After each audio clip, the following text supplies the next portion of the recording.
You've got to be authentically you, because if you try to be, if you hate cold calling and that's what you're spending the first 3 hours of every day doing, it's going to show.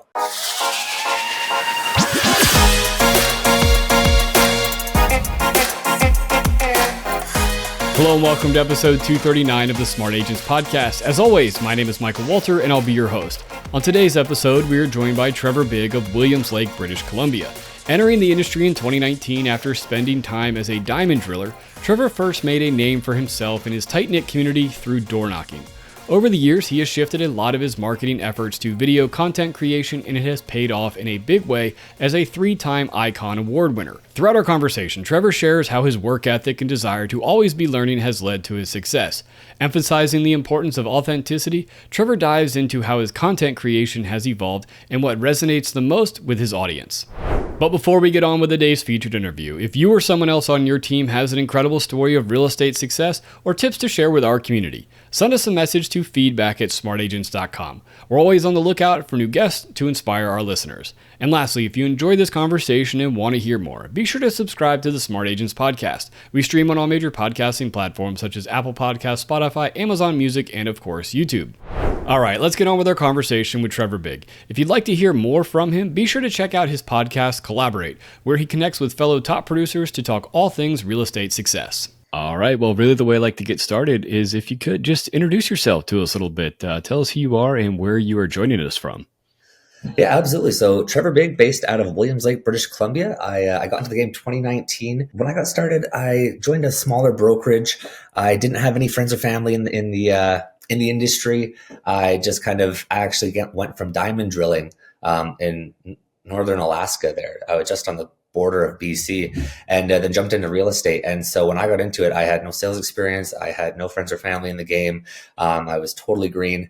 And I basically tried everything under the sun until something stuck. Wow. So tell me, obviously, diamond drilling in Alaska, that's very hardcore work. What made you change gears to go to real estate? Diamond drilling, it was so the camp shifts are terrible, man. It was the hours that were starting to kill me. I did that for 3 years, which is long enough. But it's 4 weeks out, so you're in camp for 4 weeks and then you're home for 2. If you're lucky, maybe 10 days, and then you're gone for 4 weeks again. So, you miss a lot. You miss birthdays, anniversaries, your friend circle starts to shrink. You spend most of your life in camp. So I started looking at other directions. At the time, my roommate was just getting his real estate license and he was preaching the fact. And so I got into it as well. He ended up moving to Kamloops as soon as he got, which is, I don't know if you're familiar with the area, but it's about a 3-hour drive from where I am. So he got his license and then moved away. I got my license, stayed where I was, and away we went. Awesome. So when you first got your license, what was it in the first brokerage that you were looking for? What, to kind of kickstart your career? So to give you a little bit of perspective, I am in a small town. We've got a population of about 12,000. So when I got into the game, there was only 19 other agents in town, 3 brokerages to choose from. So I interviewed all 3. There was one that I wanted in particular. She was a one-woman show, but she had clearly marked herself as one of the dominant figures in town. And so I approached her first, to be honest with you. And she quickly let me know that she's just looking to keep it in the family and that I should look elsewhere. So I did. I went to the next best brokerage, so I thought, and got started there. They were a dominant group of girls. I was one of the only males in the office, which was, again, I was one of the youngest. I was one of the only males. I was, so to say, the black sheep, but they were fantastic, took me under their wing kind of deal, taught me a lot in the first few realms. And I was a little bit more, the agents that were in town were well established. It's been quite a few years since they had a new agent enter the real estate game. So not only was I the youngest, but everybody else had, 10, 15, sometimes 20 years of experience over me. And so I hit the ground running. I did 21 deals my first year. And that was highly based off of getting out there. If I had to put one strategy to it, it would be door knocking. I think if you want to find a house to sell tomorrow, knock on some doors. Yeah. What, and how did that differ? You said most of the people in your area had been there for years. So I'm sure they probably were not out doing the door knocking. So how different was that for your client base there? So I think that's why I was able to stand out so quick. I like to say that it was easy to be a big fish in a small pond. Let's say a lot of the agents, like I said, had so much experience over me that I don't want to say they became complacent, but the things that you do as a new agent, those things weren't getting done. They had built a referral system and they had built clientele. Like I said, it's a small town where you run into a lot of your clients at Save on Foods or, the grocery store, the flea market, right? Things along those lines. So they didn't necessarily have to go out and do those kind of grinding type aspects. So when I got out there, it's been quite some years since Williams Lake had seen that level of energy but put towards real estate. And I think that's what was able to help me stand out in such a dramatic way. Right. When you would knock on these doors, what was your kind of pitch as the new guy in town? That maybe, for those first couple ones, especially that maybe you didn't have the years of experience behind you. Yeah, exactly that. So I said what I lacked in experience, I made up for in energy. I had buyers who, instead of just looking at what's on the market and saying, I'm sorry, there's no house that fits your criteria, if they had a house in mind, I would go to that neighborhood and I would knock on every single door until I found a house that wanted to sell. Instead of just letting the market kind of serve us, I'd go out and I'd create these opportunities. And I think that's what was a big differentiator is a lot of the realtors kind of see what's on the market and think that's all we have to choose from. But I mean, if you really want to get serious about it, what neighborhoods are your buyers looking at? Go and knock on every single door in that neighborhood. And I guarantee you, one or two of them has contemplated selling in the last 6 months. And you'll probably get exactly what you're looking for. It just takes a little bit more energy. Yeah, I think that's honestly a strategy that hasn't really been brought up all that much. In the years I've done this podcast is actually like door knocking for listings. Yep. And I think that's really awesome. So, with that, how did you tailor your conversations and, kind of get and find those people that were on the fence?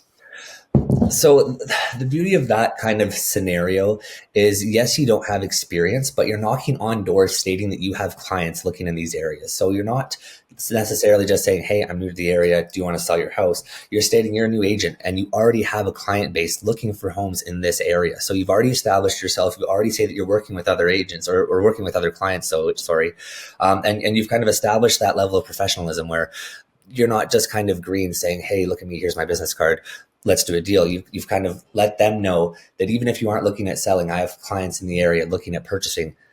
Would you consider it? Right. And lots of times, you get a lot of doors slammed in your face. That just is the nature of the game. But the ones that you have serious conversations with, they might not be selling this year, but they remember that effort from last year. Even as simple as Christmas cards. I geofarmed an area for a good couple of years, and I can relate 5 listings to as simple as Christmas cards, where I handed out Christmas cards one year to every single house on the block, little personalized, I'm your neighbor. There was a cute little nursery, not a nursery rhyme, but, a cute little thing that went along with it. I'm a real estate agent. Happy Christmas. And I had 5 people that spring call me strictly saying, hey, got your Christmas card. I thought that was a really cool idea. I want to list my house. You're the agent that came to mind.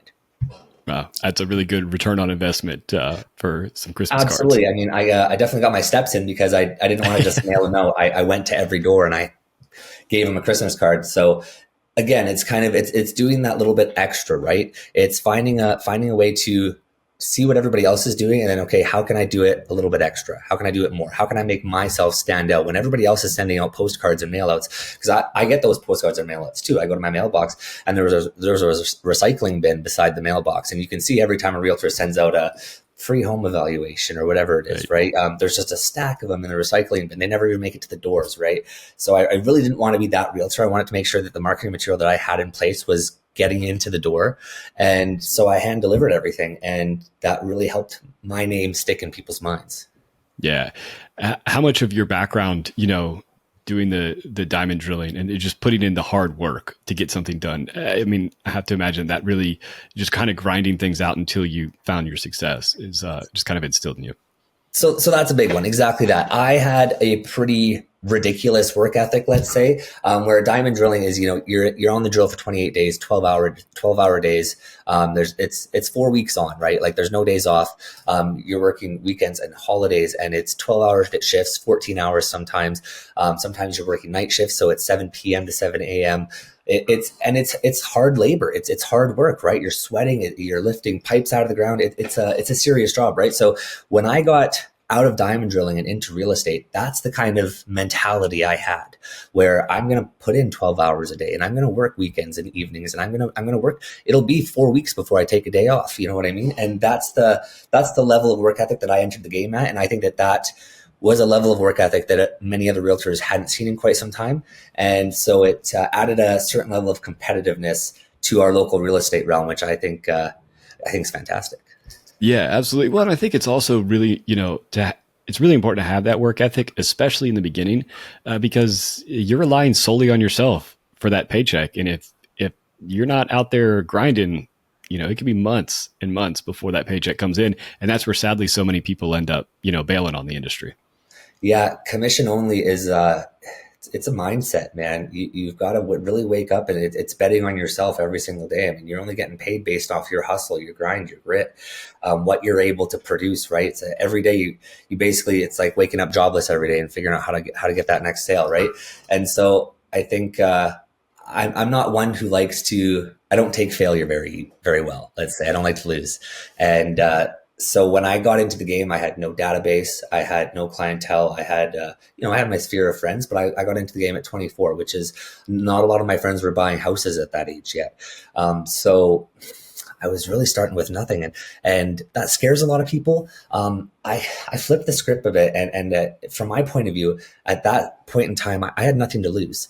You know what I mean? I'm not going to get less than no clients. I'm not going to have less than no database. You know what I mean? There's only up from here. So basically, no matter what I tried, it's going to be better than where I'm at right now. So I tried everything. And like I said, the door knocking was probably the biggest catapult to starting my career. It wasn't until COVID that then things got really social media heavy. And now that's where we circle back to that. That's where we put most of our effort into now. Don't get me wrong. I'm still all for, when we have an open house, I'm knocking on every door in the neighborhood, personally inviting them. When we have a listing that's coming soon, or we have it just sold, I'll walk the neighborhood and just let everybody know how the sale went, and just reintroduce myself to that entire neighborhood, and just make sure they understand that I am the authority within that space. But social media is where we put most of our efforts now.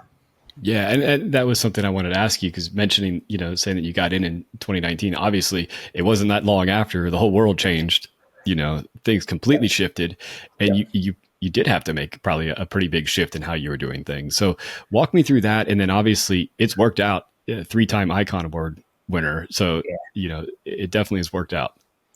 It's been working. Yeah. So when COVID hit, and the door knocking strategy went out the window, because obviously nobody wants you knocking on their doors anymore. We got into video, and we adapted to that pretty early. It was a strategy that not a lot of agents were using in town. We introduced drone photography and drone video. That's something that wasn't really getting used that much. So we brought in another company.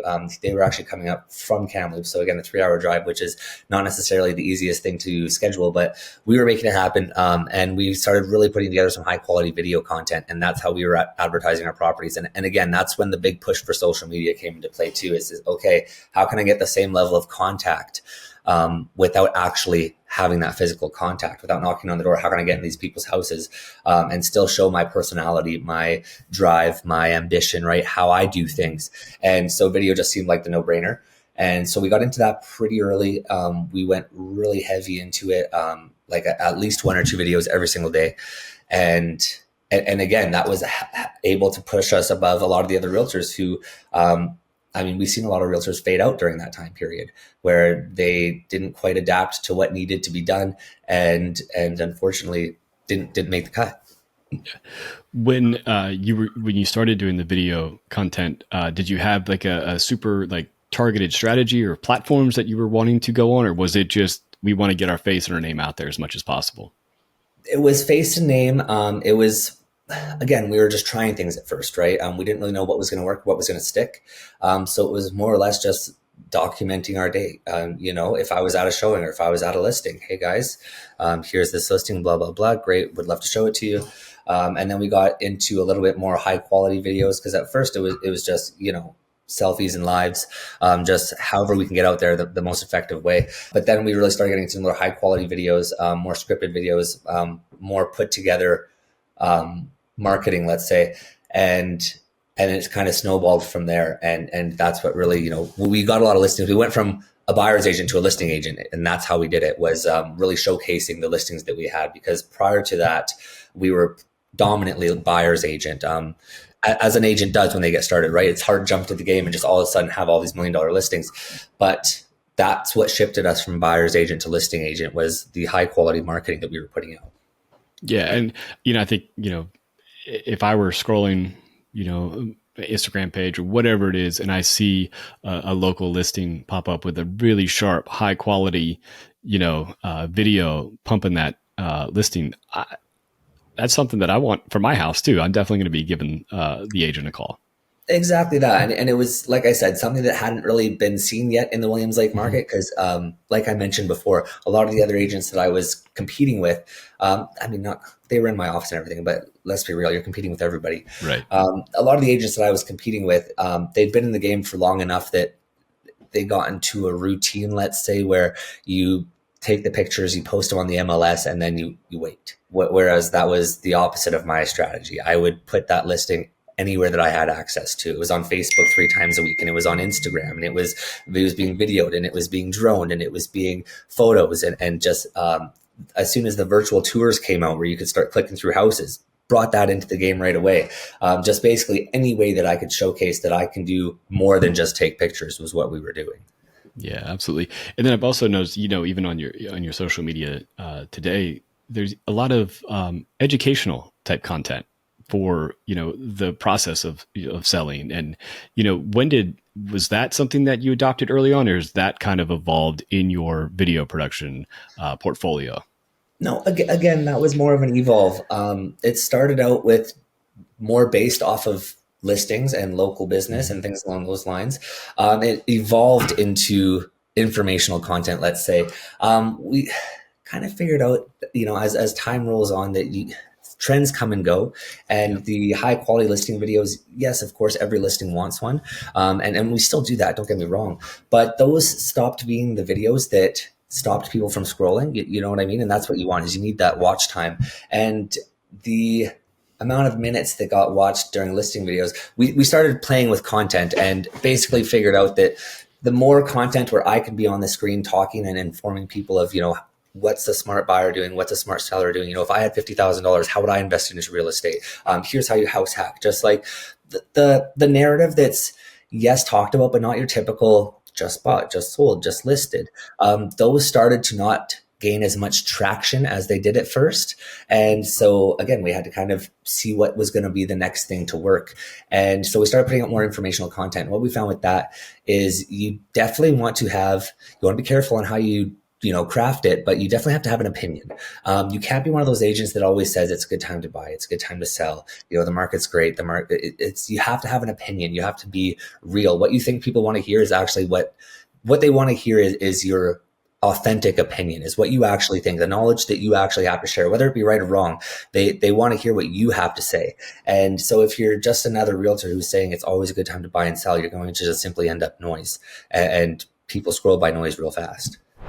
Before we dive into our next topic, I have a question. Agents, are you ready to build instant trust with the sellers and buyers you meet? Well, with today's sponsor, Authorify, you can become a published author and gain instant credibility with potential clients. You'll easily win listings, and buyers will want you to represent them as their agent. Imagine handing somebody your book instead of a business card and watching them realize that you're the real deal and want to list with you. Even better, you can try this out for free because Authorify is giving you a free sample book so you can see exactly how it works. Simply go to authorify.com/sample to claim your free sample book now. Seeing that the listing videos and those types of videos, seeing that the watch time started to fall off, how I think it's awesome that you recognize that. And so, what were you doing tracking wise, and really paying attention to the engagement that those videos were getting?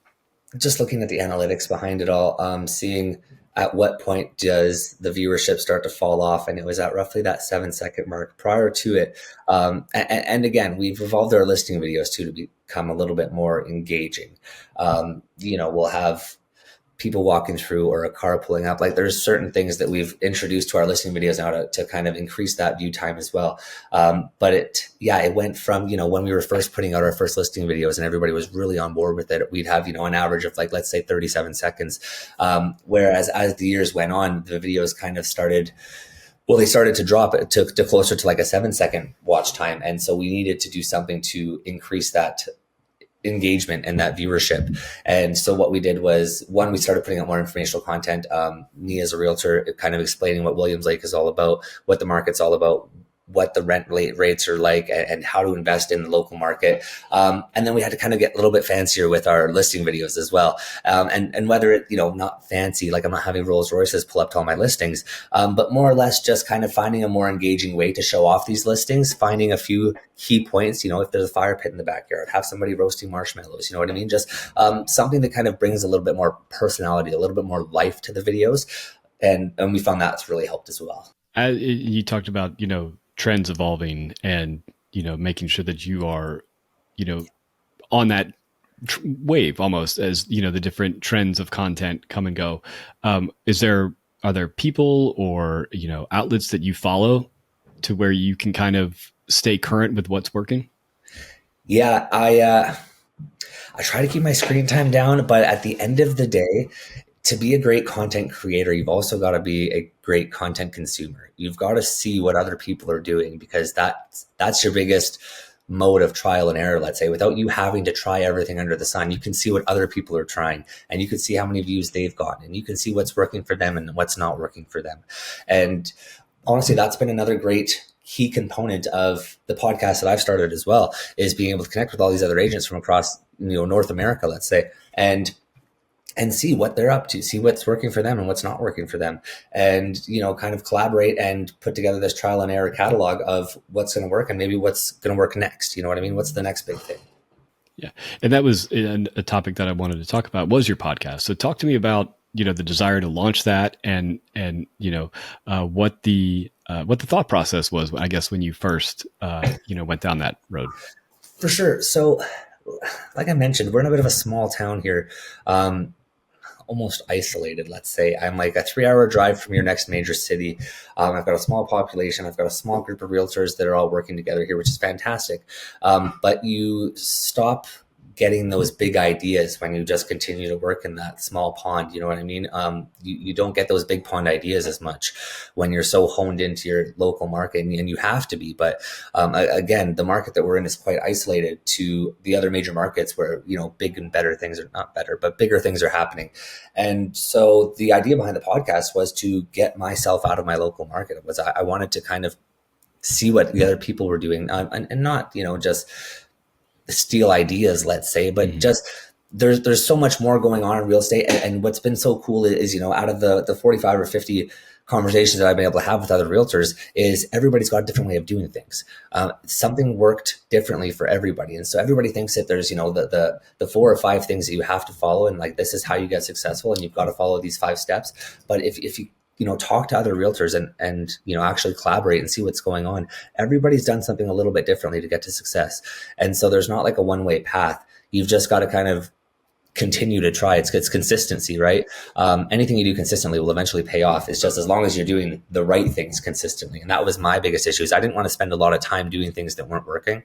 And so my kind of fastest way to skip the line, let's say, was to start the podcast and start interviewing other agents and see how they got there and what worked for them and what might work for me, and how we can collaborate. Maybe I can share my ideas and something will work for them, and just continuously collaborating with, like they tell you, right? The fastest way to get new habits is to surround yourself with people who already have that level of success. And so it's exactly what I did is I started having conversations with these top level agents and started crafting my business, a little bit towards what they had going on as well, trying maybe some strategies that, there was a realtor in Cincinnati who had this marketing technique. And so maybe I brought that into my local market, because that's something that none of the other agents would have ever seen, right? Or I talked to an agent based out of Houston, Texas, who's doing this kind of strategy where he's sending wedding invites out to everybody. Not real wedding invites, but, on the back of the card, it addresses that, right? You're not actually invited to a wedding, but this is just another strategy that showcases my level of marketing expertise.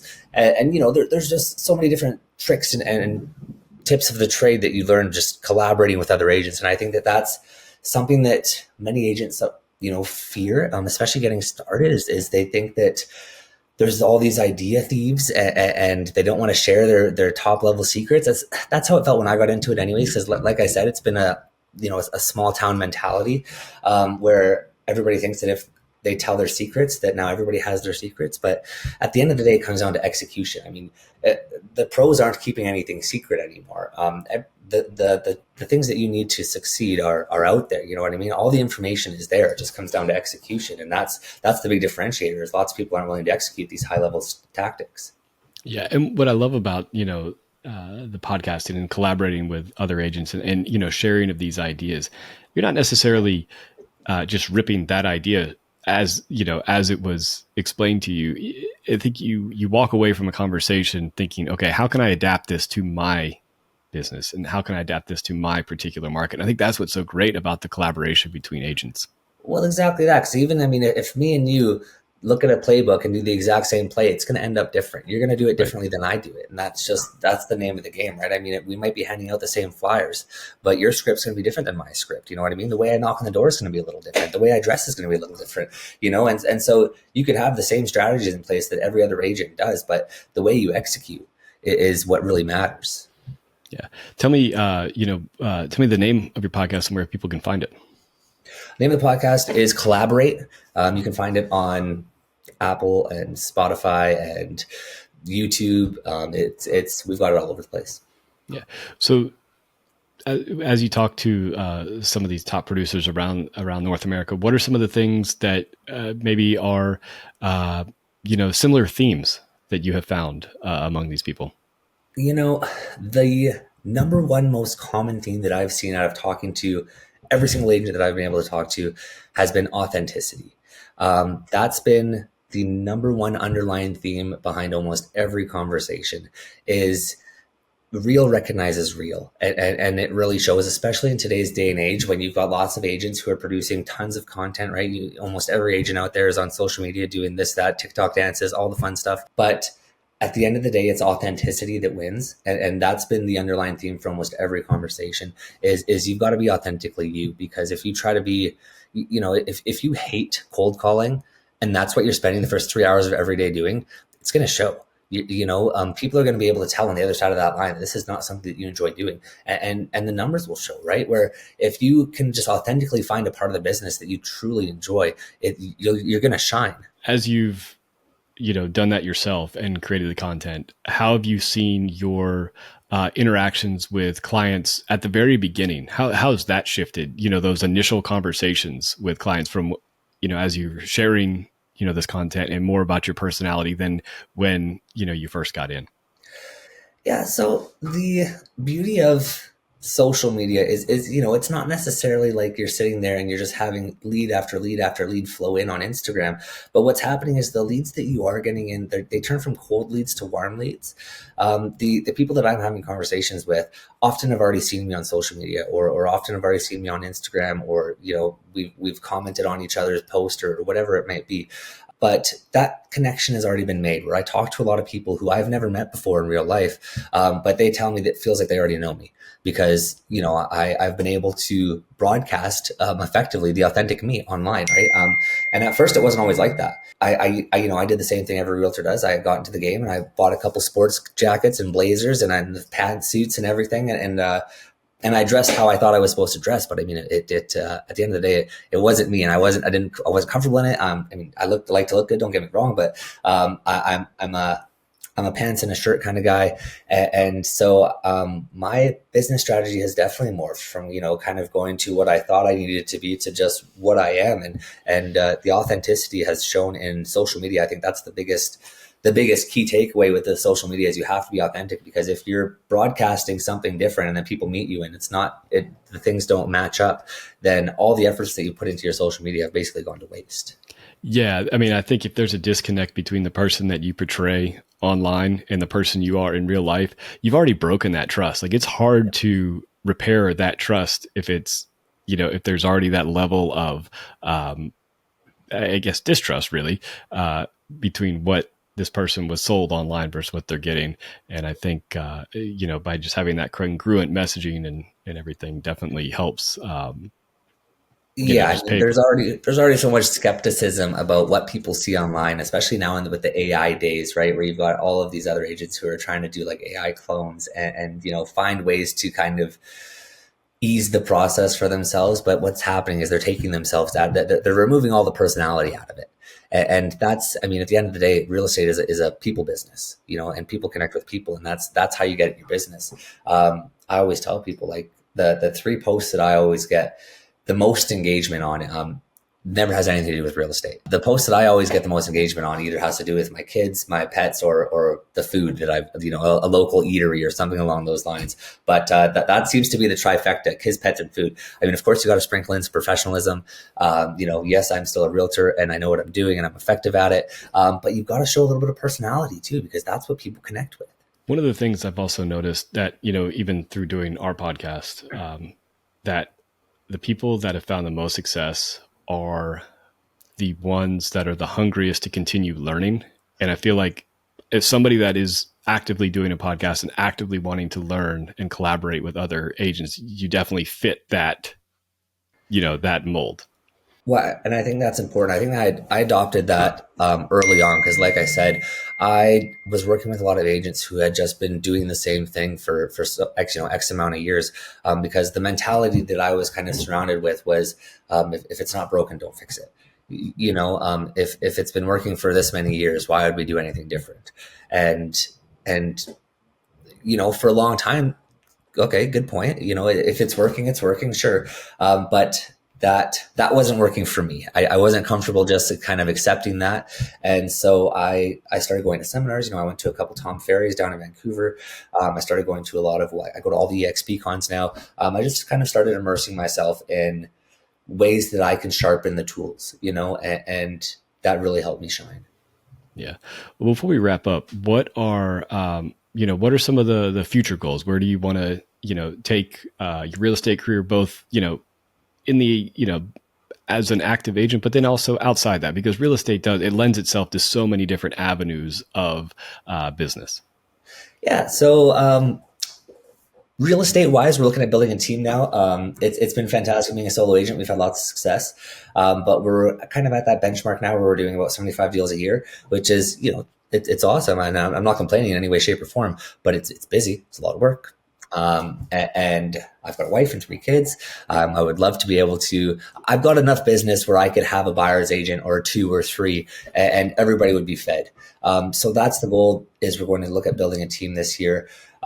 We've gotten to a position now where we're investing in a lot of the real estate that we're able to find, a lot of multifamilies, up in our area as well.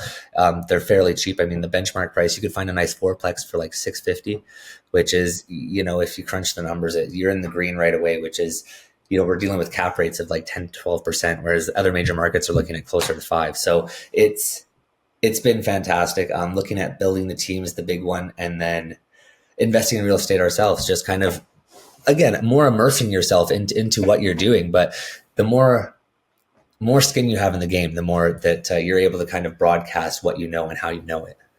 Yeah, absolutely. Well, before we wrap up, let people know that are listening where they can, connect with you online, find your podcast. I know we talked, it's obviously all over all the main platforms, Apples and Spotify's, but where can people connect with you personally online? Yeah, best place to connect with me would be Instagram. Hit me up in the DMs at Trevor Bigg. That would be probably the best place to find me. I mean, of course, you can hit me up on my cell phone. My phone number is all over my website, bigrealty.ca. But if you wanted to connect with me, the fastest and quickest way is usually Instagram and the DMs there. So at Trevor Bigg, we'd love to hear from you. Awesome. I really do appreciate you taking the time to talk with us today. No, man, it's been a great conversation. I want to thank Trevor for joining us today and sharing his story. Remember, if you would like to connect with or hear more from him, be sure to check out the episode description for links to his social media channels as well as his podcast, Collaborate. So once again, if you think you or someone else on your team has an incredible story or tips to share with our community, send us a message to feedback@smartagents.com. Well, that wraps things up for this episode, but remember, follow the show wherever you listen to podcasts and make sure to subscribe to the Smart Agents YouTube channel. Again, I'm Michael Walter, and we'll see you on the next episode.